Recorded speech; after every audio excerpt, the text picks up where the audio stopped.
రాజధాని పనులు తిరిగి ప్రారంభించుతుండగా మెట్రో ప్రాజెక్టు ముందుకు సాగడం ఊహించదగిన అభివృద్ధి సంకేతం. మెట్రో రైలు వస్తే నగర అభివృద్ధికి, ట్రాఫిక్ రద్దీకి మంచి పరిష్కారంగా మారుతుంది. ఈ ప్రాజెక్టులో 2 ముఖ్యమైన కారిడార్లు ఉండడం విశేషం. పండిట్ నెహ్రూ బస్టాండ్, గన్నవరం వైపు రూటు. ఈ మార్గంలో 60 ఎకరాల భూమి అవసరం. పండిట్ నెహ్రూ బస్టాండ్ పెనమలూరు మార్గం.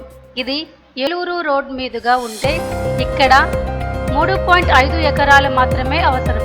ఈ భూములు ముఖ్యంగా కానూరు, కోరంకి, గన్నవరం ప్రాంతాల్లో ఉన్నాయి.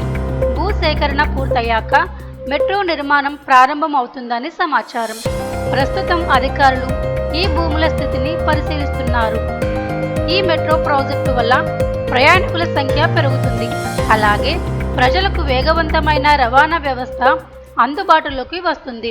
పెనుమలూరు, గన్నవరం వంటి ప్రాంతాలు మరింత అభివృద్ధి చెందే అవకాశము ఉంది.